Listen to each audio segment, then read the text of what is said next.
Welcome to 30 What Now? This is Mel. And this is Irian. And we're two millennials in our 30s who are faking it through life. On this podcast, we'll explore what it means to be a 30-year-old and try to make sense of it all along the way.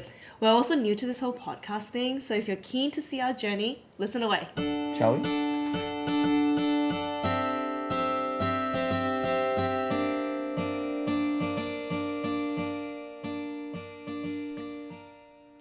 Hello, welcome to 30 What Now. Today, it'll just be me.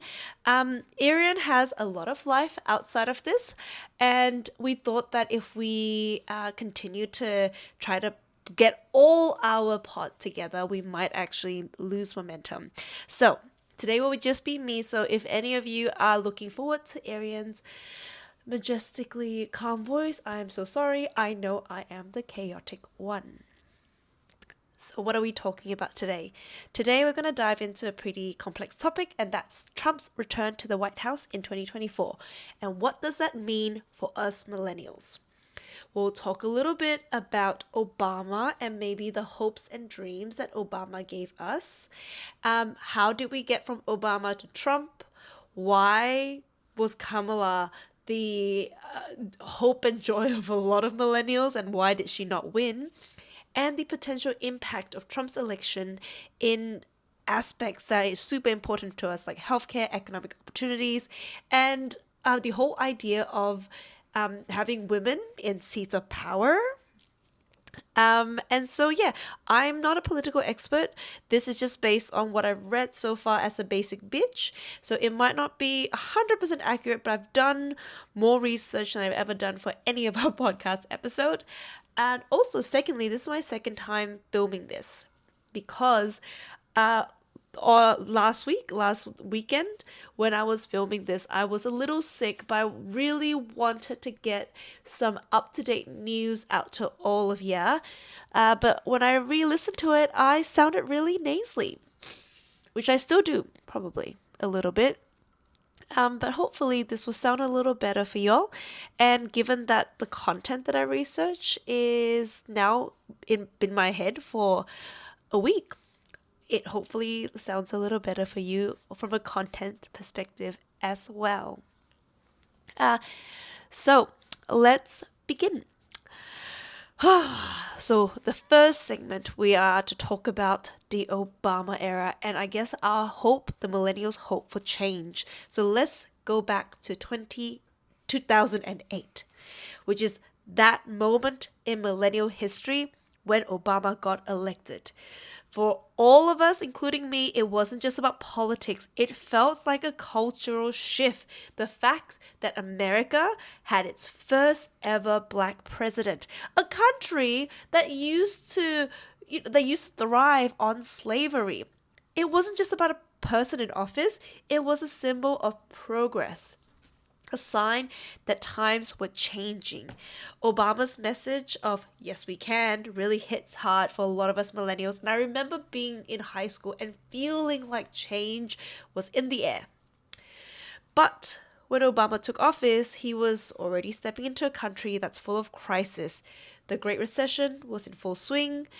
America was knee-deep in its wars with Iraq and Afghanistan, and the political scene was totally divided. Obama's response to the economic mess, things like stimulus package, the auto bailout, and the overhauling of healthcare, was seen by a lot of people as a much-needed reset for the country.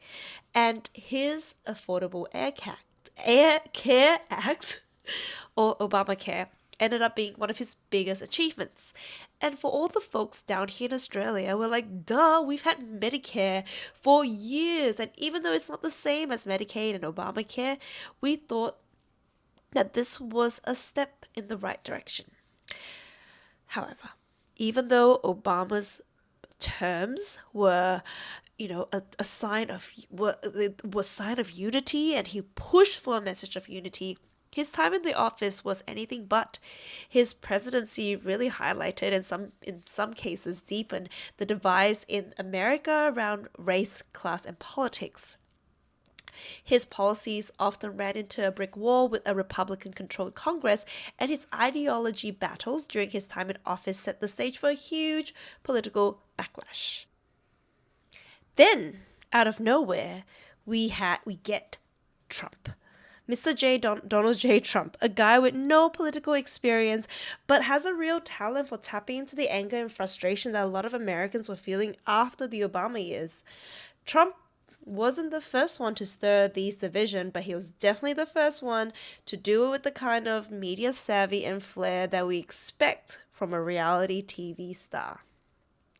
He kicked off his political career by pushing the ridiculous idea that Obama was even born in the US, which of course played into some of the racist undertones that had been bubbling beneath the surface of American politics for a long time. And for a lot of people, Trump's ability to stir the pot made him a hero. But for a lot of others, he was the representation of everything that was wrong with America. And he was pushing it towards being a dangerous, xenophobic country.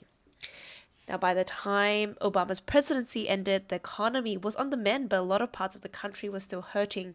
Manufacturing jobs had left, and rural communities were feeling left behind. Globalization and new technology had shaken things up, but a lot of people were left struggling. Trump saw an opportunity in all the frustration, and he represented himself as a political outsider, someone who was willing to drain the swamp, stop illegal immigration, and bring jobs back to America. His Make America Great Again slogan really hit home for voters who felt alienated by years of cultural and economic changes, and the 2016 election was basically a perfect storm. Social media was stirring the pot, trust in traditional media was shaky, and the country was more divided than ever. Now, let's talk about Kamala Harris. For a lot of millennials, Kamala felt like a natural continuation of Obama's legacy. She represented diversity, resilience, and all the values we believe in. As a woman of color and the first vice president of America, Kamala was a symbol of a new kind of leadership. And honestly, a lot of us thought she would have been president one day anyway. In Australia, we had our first prime minister back in 2010. And even though it didn't really end well for her, but we tried, right? However, Kamala's journey as VP didn't even exactly go as planned. She faced a lot of criticism both from left and the right. Progressive felt like she wasn't doing enough, whilst conservatives painted her as being out of touch. Those critiques, along with some political missteps, awkward public moments, started to hurt her image. But then, in the summer of 2024, something kind of wild happened.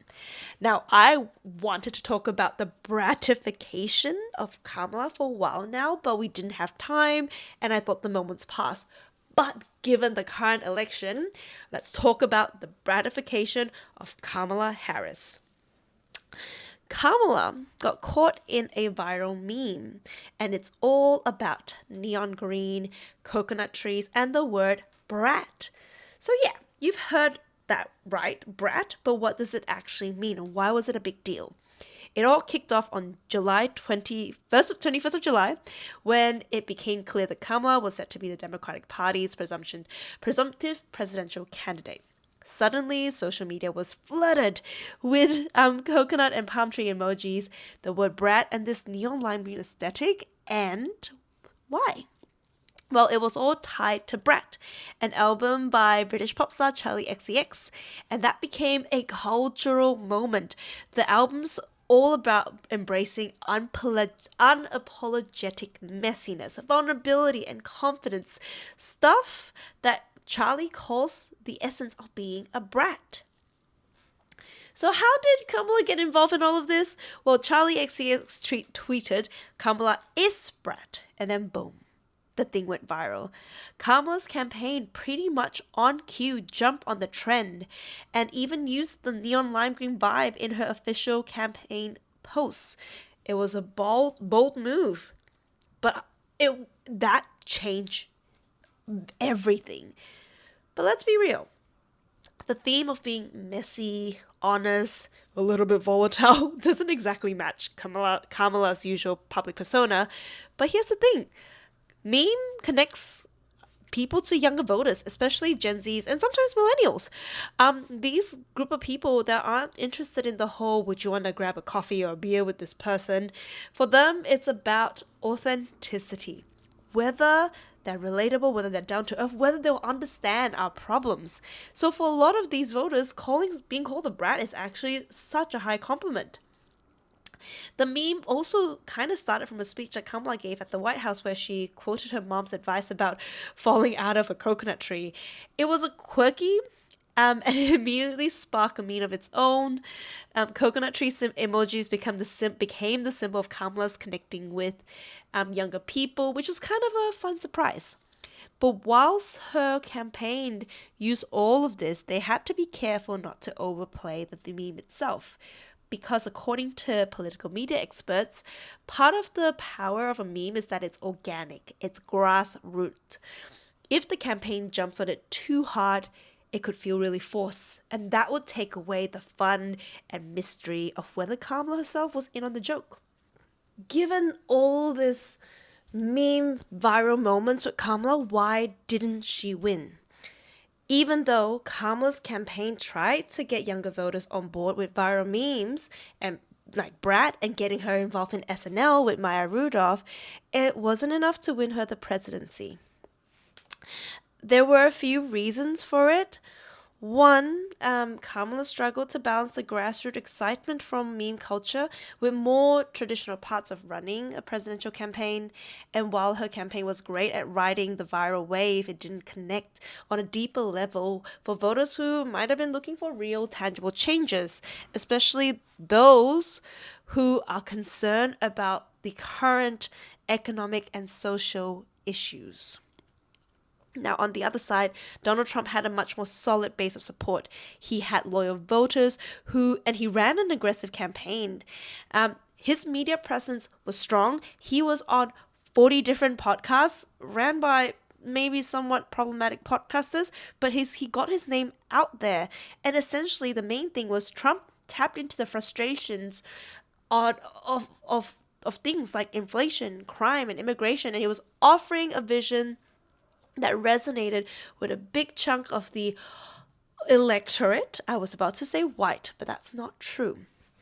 Secondly, one of the more surprising reasons for why Trump was elected over Kamala, it's, the surprising news of Trump's traction amongst Gen Z voters, but especially Gen Z men. Gen Z women remain more left-leaning than men. And for those of us who saw Gen Z as a whole, as this progressive group of people, it's confusing, right? But let's have a look at why some young voters backed Trump. This generation, Gen Zs, grew up amid political and economic instability, recessions, pandemic, and mounting climate concerns. Many felt let down by traditional system, frustrated by the slow pace of the change in student debt, housing, and job opportunities. 31% of Gen Zs also said that economy was their priority, according to an NBC poll, and Trump's anti-establishment rhetoric and promises of economic growth struck a chord. He represented himself as someone who was unafraid to disrupt the status quo, and that resonated with a lot of young Gen Z men. Now, the other more controversial reasons for why a lot of Gen Z men might have voted for Trump was given that he jumped on a lot of podcasts that were hosted by podcasters that may be a little problematic to me personally, like people with the likes of Joe Rogan, Logan Paul, people that a lot of Gen Z voters really look up to, that really had a big impact on gaining traction for Trump. And when obviously we talked about echo chambers, right? So when we are all in our own respective echo chambers, this will just amplify the strength of Trump's election campaign. And so, the fact that Kamala wasn't gonna be able to penetrate those those group of people anyway. And obviously, with social media, it's not going to allow her to do it. Not by choice, not by her choice. This really just sealed Gen Z's opinion on who is the best for the country, despite the fact that Trump's policies is more likely to benefit those who are earning high incomes than the current Gen Z population anyway.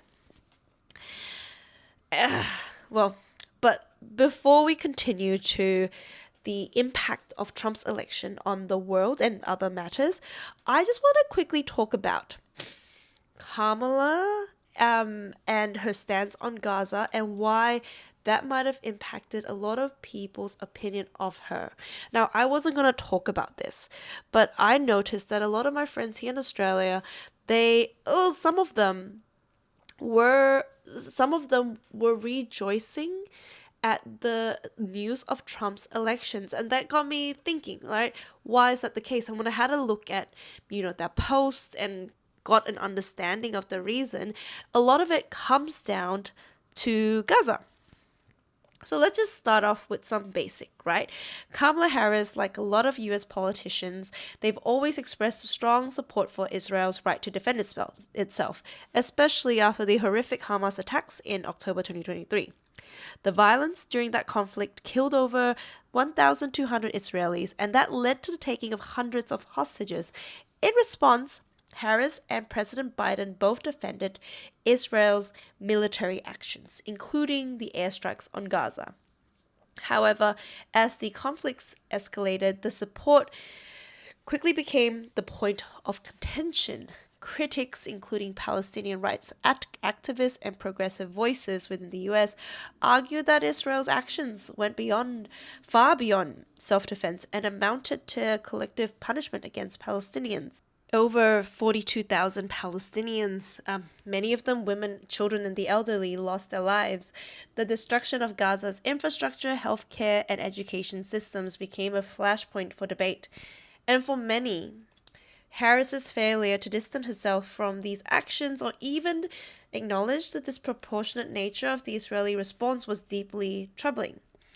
Now, obviously, I think the conflict between Israel and Palestine can have so many layers, and for some people, like Wajahat Ali, a writer and activist, he actually mentioned that even though he was disappointed in Harris's handling of Gaza, he also wanted to point out something crucial. Even if you strongly disagreed with her on Gaza, there's a stark difference between maybe how she would handle the situation versus how Donald Trump would.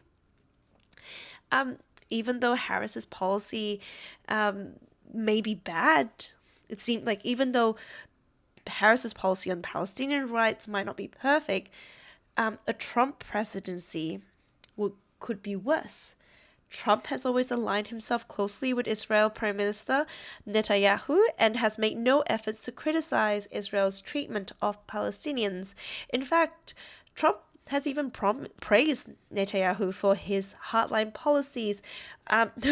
He suggested that Gaza could be a prime real estate for development, which is a very troubling statement given the destruction that Gaza has endured. And so, for some people, even though the Biden-Harris administration was deeply flawed on Gaza, they thought that it's potentially not as dangerous as Trump, especially when it comes to his ability to influence US foreign policy in the Middle East. Okay, now that we got that sorted, let's talk about impact. The impact of Trump's election on international relations, on economic and healthcare implications, and then something more deeply close to my heart on what it means to be a woman in this day and age. So let's start with what it means to have a Trump election when it comes to global relations. Especially, let's talk about Ukraine. Under Biden's leadership, the US has been a key player in supporting Ukraine's fight against Russian aggression.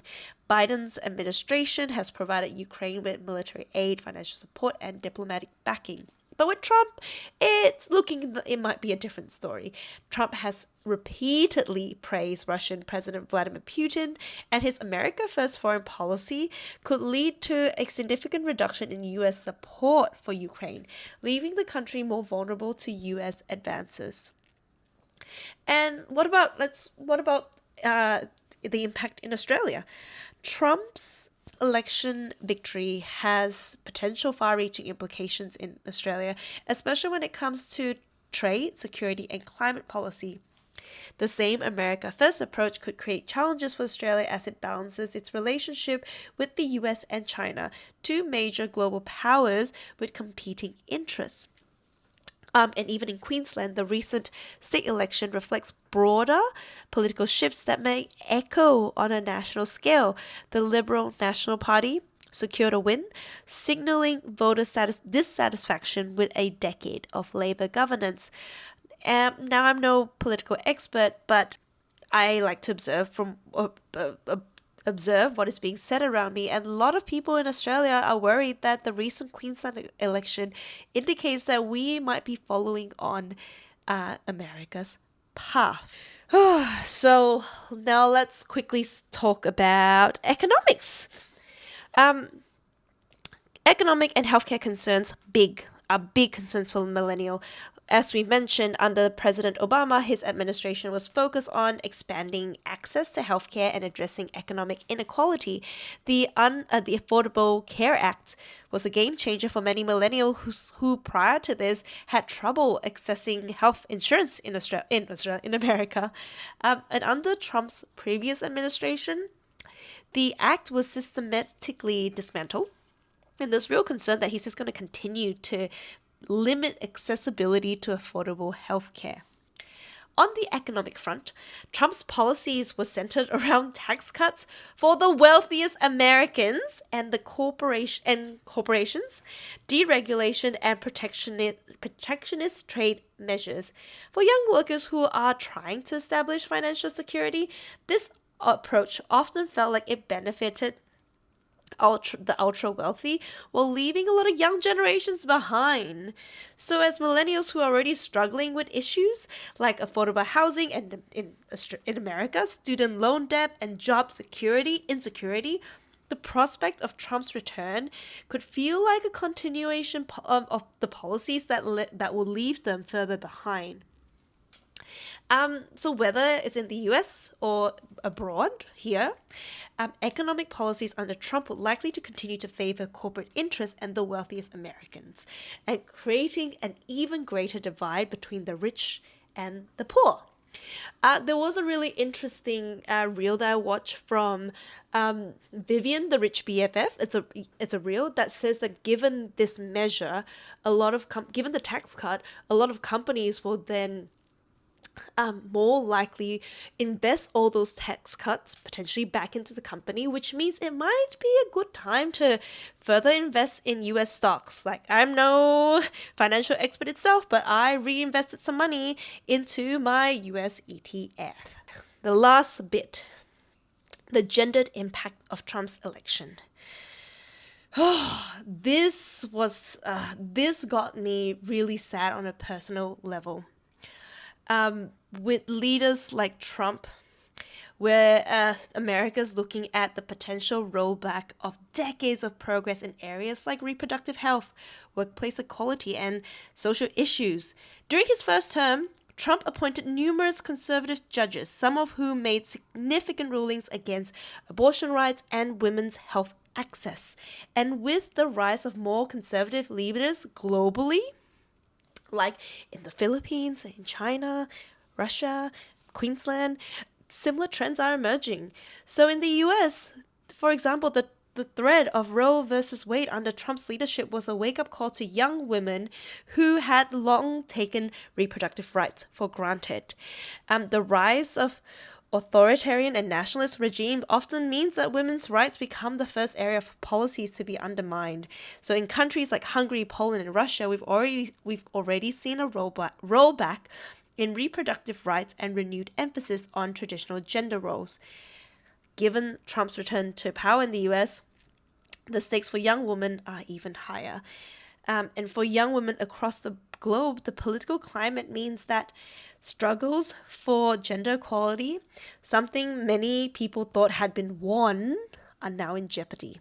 So, whether it's fighting for abortion rights, equal pay, freedom from gender based violence, women are now finding themselves fighting battles that seem to have settled years ago. And the backlash against Kamala, which have been amplified by social media, is also a gentle reminder of how fragile progress can be and how deeply ingrained gender bias continues to affect women in leadership roles, especially, we haven't even talked about women of color, but that's probably a totally different topic.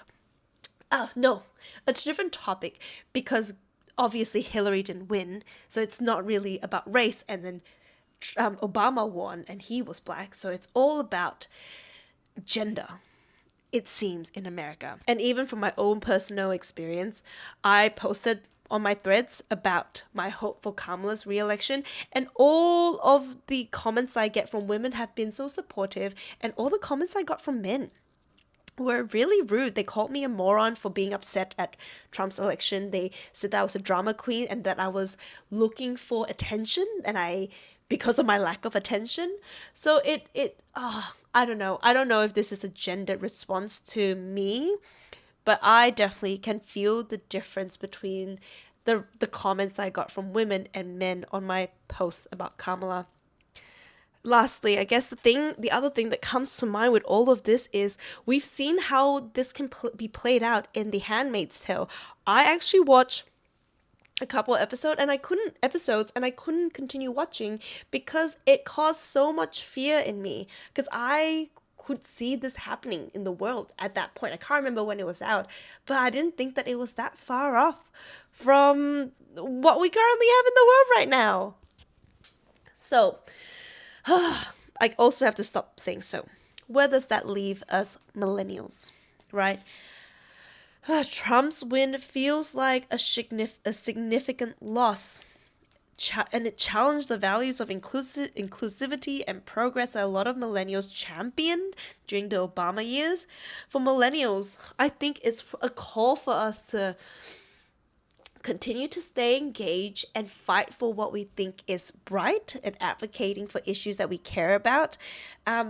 Gen Z's lean towards Trump really is a wake-up call to tell us not to be complacent, because despite them being this group of people that we kind of attach some hopes and dreams to, they have been influenced by social media and I guess like-minded echo chambers. I think separately, for us to really understand how people are easily impacted and how social media plays a role in everything that you do. From what I can see on my social media, I thought that Kamala was going to win. But that's probably because I was impacted and influenced by the people around me who thought the same. So let's just hope that in Australia or in any part of the world that you're living in, that you don't let this be the reason why you be complacent. Keep an eye out. The challenges are ahead for us in socially, whether you're in Australia or in America, because America's election will impact the whole world. This was a really upsetting news, even though I'm not based there, and I think it's something that's worth talking about, because if we stop talking about it, it will continue to happen across other places in the world. All right, guys, so that's all from me. I hope you have a wonderful day, and I hope we get Irian back soon. All right, bye.